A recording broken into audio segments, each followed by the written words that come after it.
SCP-150. Object Class Keter. Special Containment Procedures. SCP-150 patients kept for study should be contained in Level 3 biohazard containment cells, with no more than one instance per cell. Culture of SCP-150 are contained in vacuum-sealed glass flasks in the Site-52 Infectious Materials Lab. Standard pathogen handling procedures should be followed at all times. Any instances of SCP-150 found outside of containment are to be incinerated. Description: SCP-150 is an obligate parasite that resembles the tongue-eating louse, but is adapted to form conjunctive symbiotic relationships with humans for a period of its lifespan. Upon contact with a human subject, SCP-150 embeds itself deeply in the flesh of its host. Over the course of approximately 7 days, the parasite will burrow into the host and affect numerous psychological alterations. The most glaring alteration is the gradual conversion of the limb nearest the infection site into a chitinous appendage. As SCP-150 consumes the host's flesh, it excretes tissue that replaces and augments the functionality of the host's limb, without causing transplant rejection. It is suspected that SCP-150 is able to secrete anesthetic and immunosuppressant substances to prevent the host body from responding to the change. Furthermore, the nervous tissue excreted by SCP-150 is able to interface with the host's nervous system. By the time the process is complete, the host will be able to control the affected limb with no loss in mobility and often with improved strength, reflexes, and resilience. For a period of 1 to 2 weeks, SCP-150 will reproduce, feeding on nutrients from and depositing eggs into assimilated blood vessels. The eggs are deposited throughout the human body via the bloodstream, while the vast majority of them die off. Enough survive to begin colonizing and altering the rest of the host's body. Though subjects report discomfort and occasional loss of motor control during this process, they often will not recognize the cause of said discomfort. It is still unclear why the offspring do not compete with each other for space or resources, nor how the assimilation process leaves the body's cell signaling mechanisms and processes unaffected. SCP-150 reproduces during this assimilation process as the lungs are assimilated. More eggs are produced and spread by the patient's coughing. Although as many as 10,000 eggs may be produced during this time, it is estimated that only 1% of them find their way into another host, of which 1% survive the host's immune response and implant successfully. Although SCP-150 inevitably results in the assimilation and alteration of the central nervous system, including the spinal cord and brain, the host's consciousness and behavior are seemingly unaffected. Interviews with subjects infected by SCP-150 have yielded little information, as infected subjects or unaware of SCP-150 claim to sense no changes or improvement in certain senses and faculties. While subjects aware of the infection are able to pinpoint the source of the change, they exhibit little to no negative feelings and often express positivity towards it.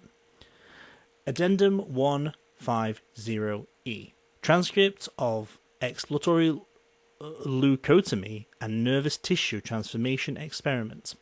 2 D-Class subjects, D13732 and D016002, were infected with SCP-150 and allowed to progress through all stages of the infection. In order to examine the full effect of the infection, exploratory neurosurgeries were performed on both subjects. D13732 was euthanized. His nervous tissue was found to have been entirely replaced by similar instances of SCP-150.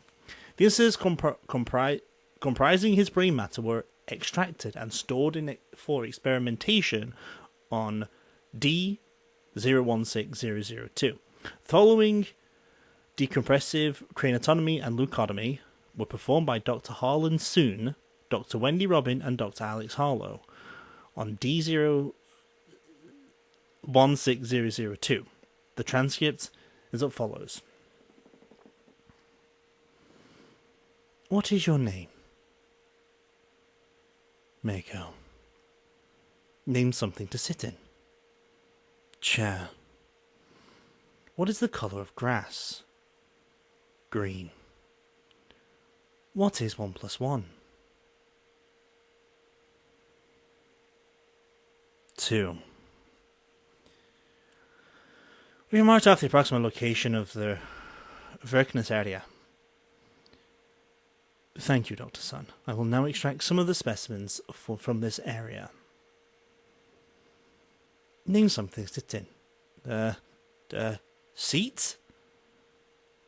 What is the colour of grass? Green? What is 1 plus 1? 2. Note for the record that D06002's responses have been slightly slowed. This indicates that the instances within her cranial cavity are indeed acting as neuron analogies, though it is unclear as to how many neurons each instance is equivalent to. I am placing a sample of neurotissue acquired from D13732 into D016002. The instances from D13732 have been tagged with radioactive luminescent dye to distinguish them for extraction later. Name something to sit in. Couch. What is the colour of grass? Blue. What is 1 plus 1?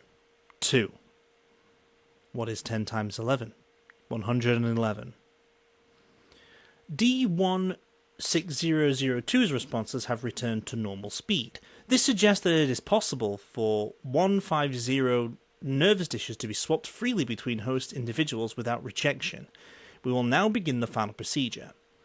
D016002, you will be given a full general anaesthetic. The patient is now under full anaesthesia. Dr. Harlow, you may begin the process of tissue extraction. For this final procedure, we will be attempting to completely replace the brain tissue of D016002 with that of D13732. Previously, during the exploration of D13732's cranial activity, Dr. Harlow and I observed that the instances connecting his brain matter to his spinal matter were not secured in any way, and in fact seemed to be switching positions with other instances in the brain. We'll be seeing how far this compatibility extends.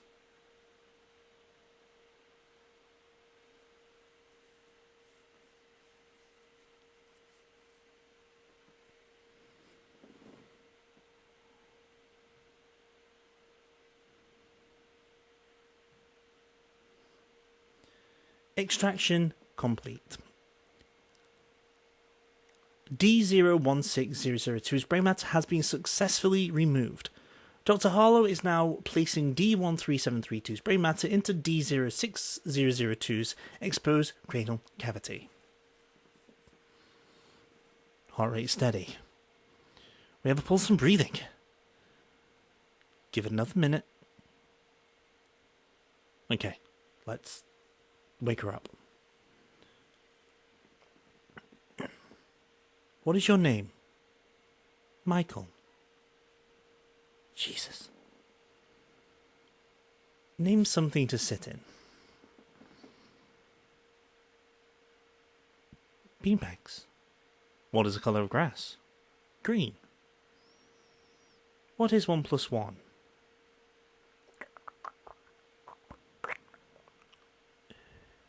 Hey, soon? 2. Soon. Look.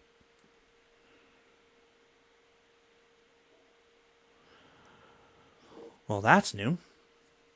Do you feel any pain anywhere in your body? My chest is kind of heavy. Feels just the same otherwise. Good to hear. Now what is? Hey, I usually feel pretty energetic, even before surgeries, but I'm kind of tired right now. Lately I've been exercising before sleep, but since I can't hear, is it okay if I just rest a little bit? Rest? Like 3-5 minutes? I can really hear if it's okay.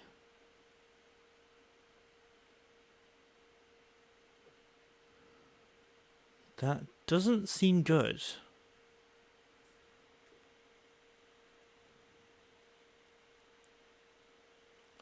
D13732. Are you okay? Yeah.